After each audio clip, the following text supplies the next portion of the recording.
What's up, everyone? Today I'll be talking about Ghost in the Shell. Uh, Ghost in the Shell is, I know that Ghost in the Shell is a globally popular series with a massive fan base, and many of us are drawn to its art, music, fiction, whatever.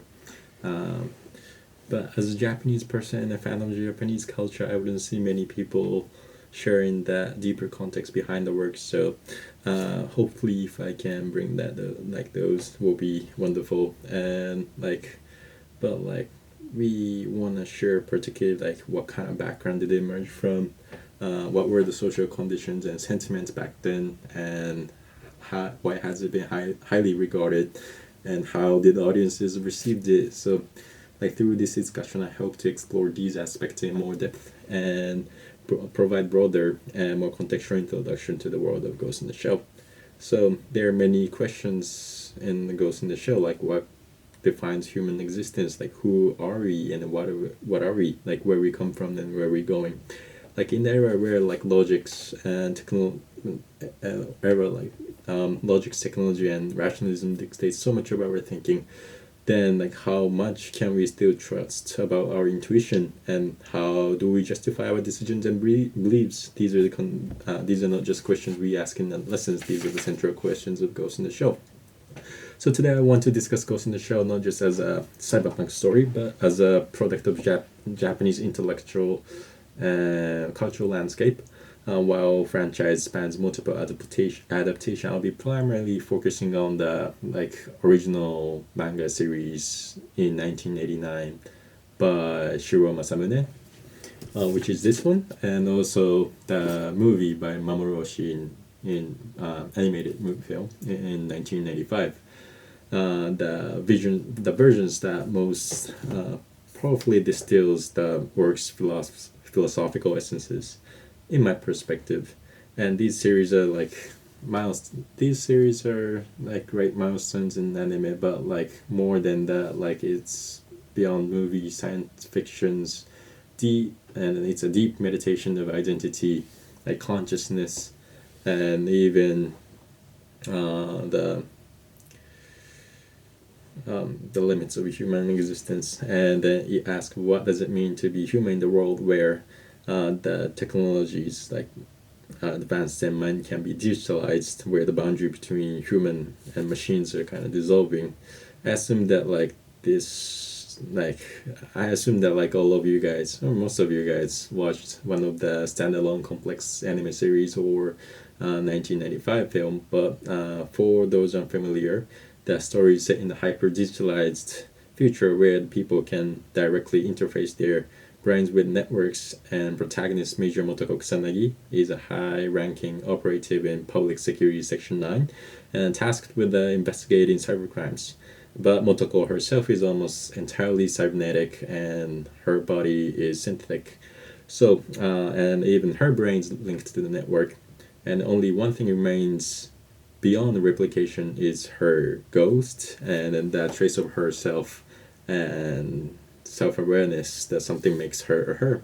And her identity crisis can be sensed from the beginning, but like while she encounters a puppet master, an AI that has achieved self-awareness and claims to possess a ghost and even human rights, then this forces an existential reckoning in a way that consciousness can emerge from a pure data. Then what, if anything, truly separates human from machine? If a program can wake up, then like what is the significance of human soul or human existence? So this talks about a lot of things in future. The themes and topics are in future, but like it hugely reflects the concerns back in that time, and also Japanese history, like the late 20th centuries in Japan. Like we saw the collapse of grand narratives and post-war economic growth, faith in rationalism, and even modernity.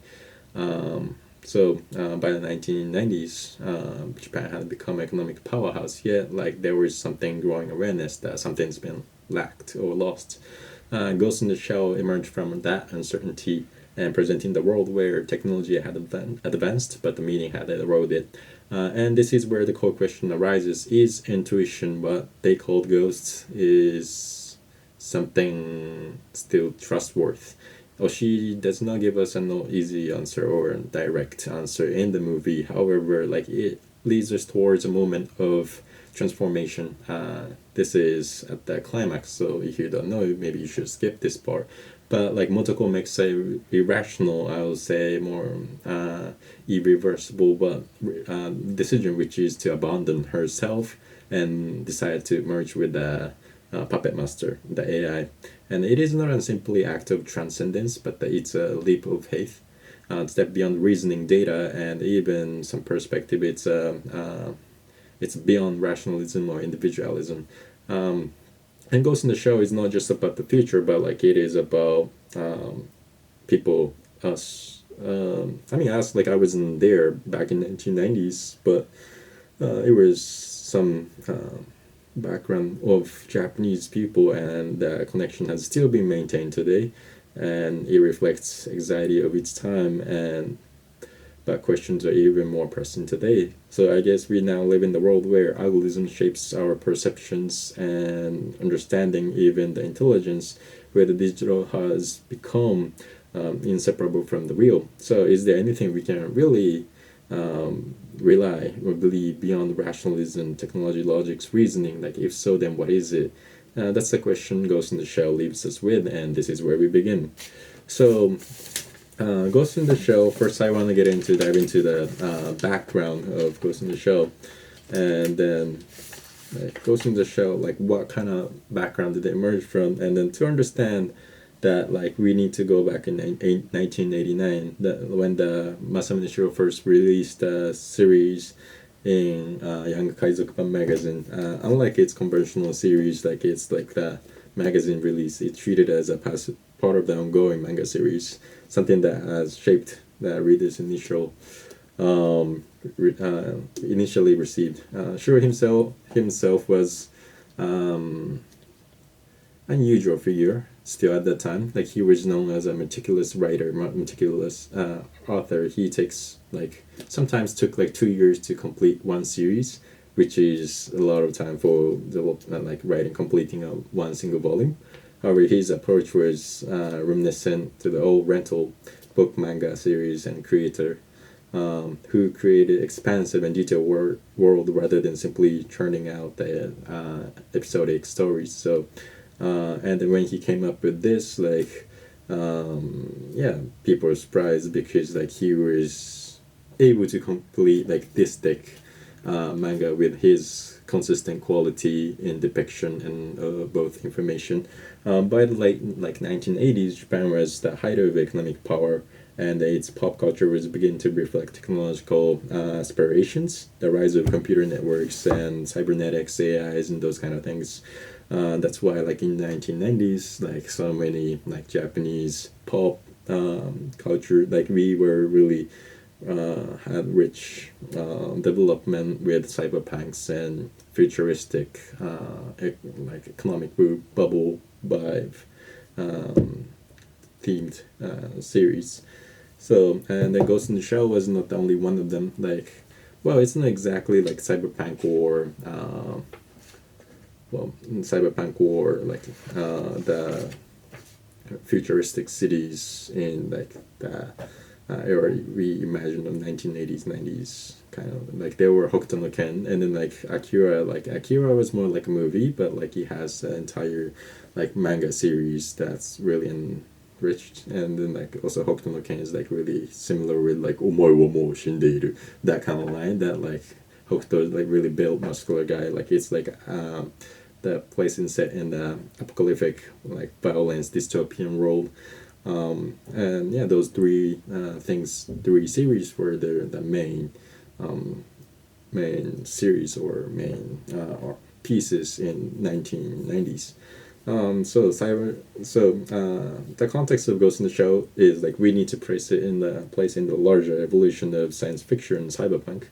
Like, but before like 1980s, like those times, the there weren't such thing as cyberpunk. Like when they did sci-fi, like science fiction, it was not happening in Japan, only in the West, and tended to be clean, sterile, and then like highly ordered and minimalistic, like mostly like in universe like huge spaceship, and then like everything's like white and clean, that kind of like idea.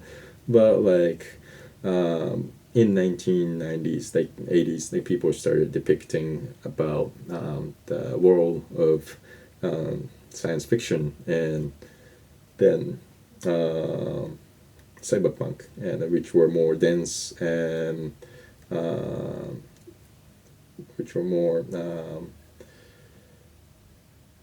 like uh, dense and more chaotic in a way. And then that first came was then came the Blade Runner, like which is 1982 by Ridley Scott, and it's a film, and everything changed because like it used to be clean, but like now it's a dense, like fragmented and overwhelming world, and technology had advanced, but the society has decayed. And then the Blade Runner is like still primarily a visual achievement of dystopian cityscape set in the tone, but story itself wasn't fully realized as a cyberpunk narrative. At that time in the like literary world, like William Gibson's Neuromancer, I read in like English and Japanese, but it's in 1984, so like it's 2 years later than the original movie of Blade Runner, but like it creates like that world of hacking, and then like artificial intelligence, and then like in within the visual world, and then like that creates a set theme of cyberpunk. And then Shiro himself never really explicitly mentioned about like necromancer, or he read about Gibson, but like obviously he's a fan of the Gibson, because as you can see that goes in the show, like the Neuromancer's the main character Case is a highly skilled cyberpunk cyberscape cowboy, like which is a hacker. And then after betraying his employee, like he's like neurologically damaged and couldn't access to the net. And then like the man approached them, pulling him into an AI-driven scheme of involving Wintermute. Like so, like if you look at the Ghost in the Shell, like it's pretty easy to understand that like that Case, the main character, is separated and divided into two different characters in Ghost in the Shell. One is obviously Major Motoko Kusanagi, and the one is Bato. So if you look at the Motoko's personality, like she kind of lacks respect. I don't say lacks respect, but like she likes to be in like online and then like cybernetic world, and then she tend to hate hate could be a strong word, but hate the world, the actual physical world.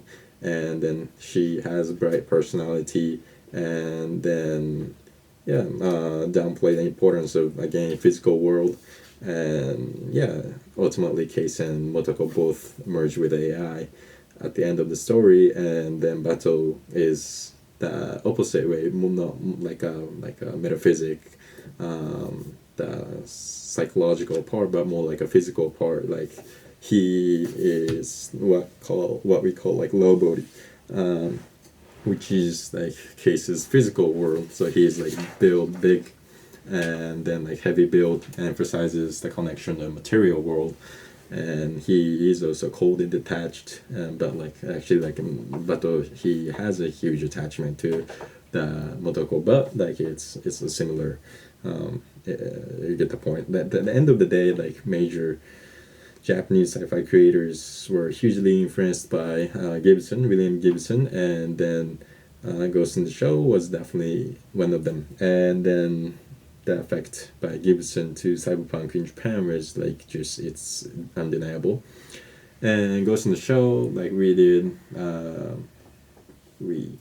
Shiro always try to like put information together, and like so much information put together, so like oftentimes it becomes dense.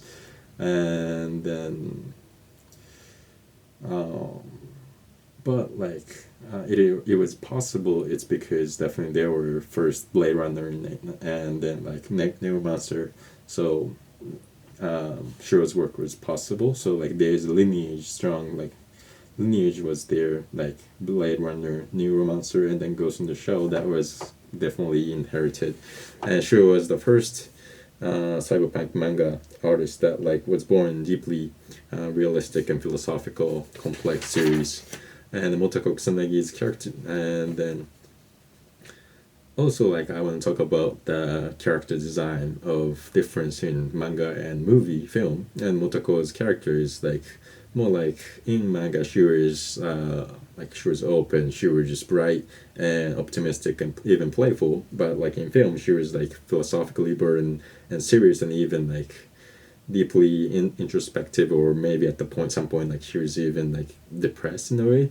And like mostly she was anxious. And that I would say like both interpretation of her character is great, and the most both characters has different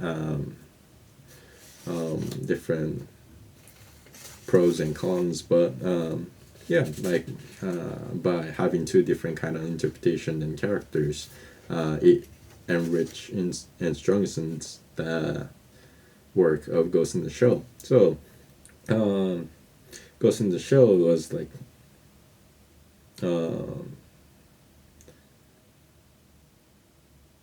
yeah, and then like Ghost in the Shell was it was realism, but not in terms of like themes, but like in art style and the information society and militarist world of building.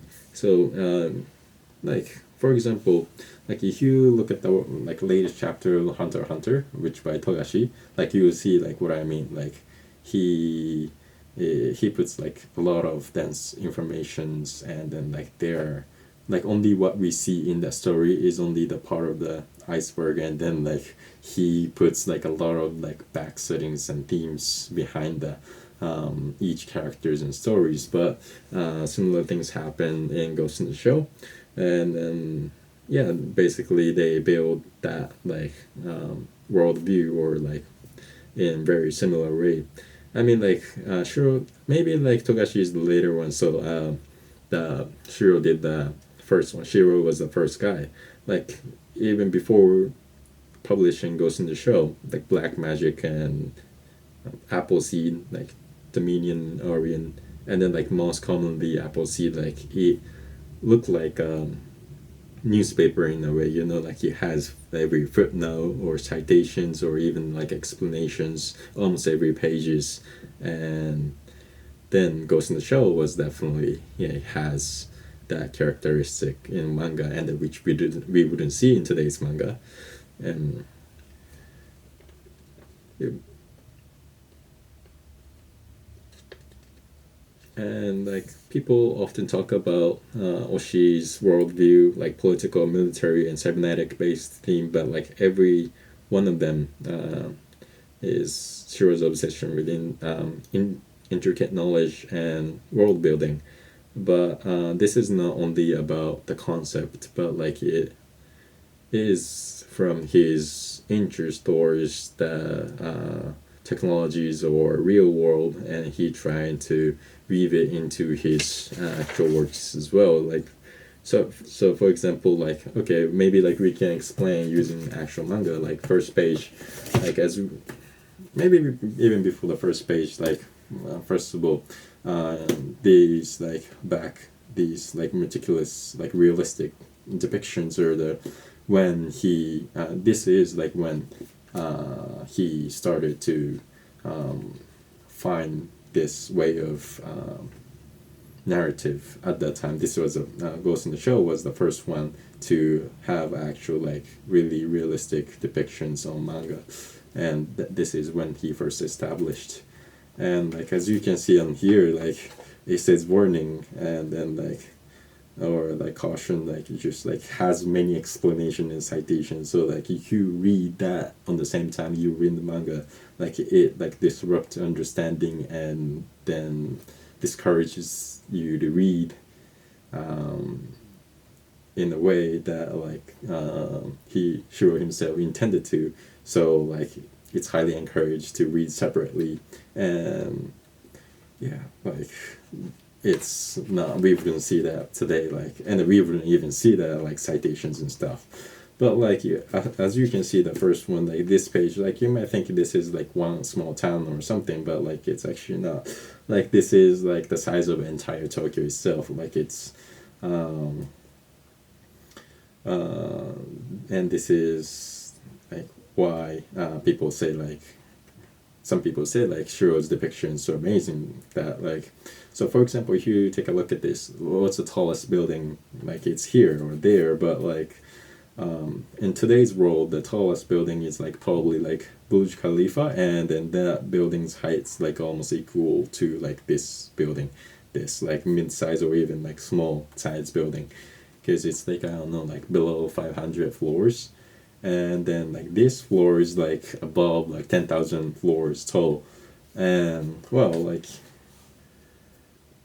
it was not like something like he wrote it, he depicted it because like it's possible or it's futuristic, so like we want to have like higher building. No, like it was actually real. Like in 1980s like people were trying to build the grand scale developing project, like looking back like it was a perfect example of euphoristic and overconfident Japan, and like at the peak of their economic bubble, like we weren't just like theoretical ideas, like it was just like people generally believe, people like big companies believe in them, and then like seriously like um, made like a bunch of those kind of proposals back then, and then Ghost in the Shell inherits these like historical context as well. I mean like at that time it was not historical context, it was just like real like project going on.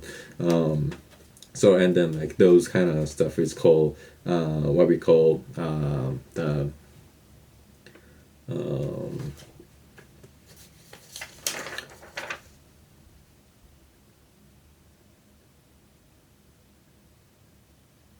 um, yeah, it's called, sorry, it's called mega structure back then. So we were hugely involved in that kind of project. Like there are some projects like okay, like let's build an entire building that covers the entire Tokyo area, and then like homes about the entire popularity of Tokyo, 10,000 floors, um, and like 40 billion US dollars worth building, and like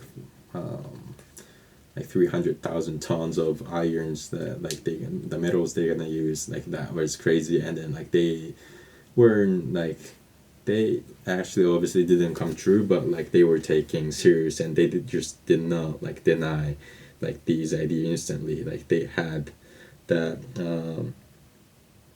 well they had some creativities and then financial freedom back then, and then like they didn't just immediately dismiss as impossible, and they always had the room for ambitions and then excesses. So like it was pretty, I would say, more optimistic world, and then Shiro absorb those real world ambitions and atmosphere, and then try to depict that to the futuristic world.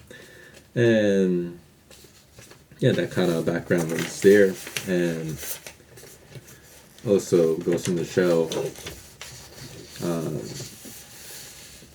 well, has many more. Like every page is like, for example, yeah, this has also the like neurotype. So this is entirely um, what is it? This is an entirely citation. It talks about like, oh yeah, like 1998, like it was neuro tip, and then like it was 50,000 times expanded, and it shows about like the cells, organizations, and structure, and how it expands, and yeah, even seeing 2028 like neurotips and AIs are gonna be used a lot in like AIs and robotics. We'll see. Like we're in 20, so 25, so in 3 years, and this is like it's hard to read, like hard to catch up, like understand what's going on, but like well like this has other like context, and then all the settings were like there, and then they don't really mention it's similar with like Hayao Miyazaki, like a lot of settings and a lot of backstories, but like they never even show it or say it, like they just expect you to know it from the first place. So that kind of like dense piece is the Ghost in the Shell. But like well this is like actual like physical part of the society back then, and then physical lineage of DNA of the Ghost in the Shell real world cyberpunk stories, but also Ghost in the Shell has a lot of I don't say spiritual. I don't like to say spiritual, but like influences of culture as well. Like obviously Japan, like after World War II, rapidly rose as economic powerhouse, but like but 1980s, the underground narrative was up in the air. But like and then like we 1990s like started about 80s actually started about new academia, and then like kind of postmodern ideas, but by the 1990s Japan actually like bubble collapsed and then lost its entire economic certainty and national identity as well. And then and the era of uncertainty Goes in the Shell is just about futuristic technology, but like it's an attempt to step beyond the Western rationalism and think about modern myth altogether, more like a Japanese myth altogether. Like in Japan, like deep philosophical questions is being often explored not in the main culture, like mainstream culture, but like we rather discussed, argued about it in subculture. There are many reasons, but like it always has been, and then I mean, like if you like a little bit get into it, like it has a dilemma of unspoken, like and then goes in the shelf. Of course, like continue this transition, but like tradition, but um,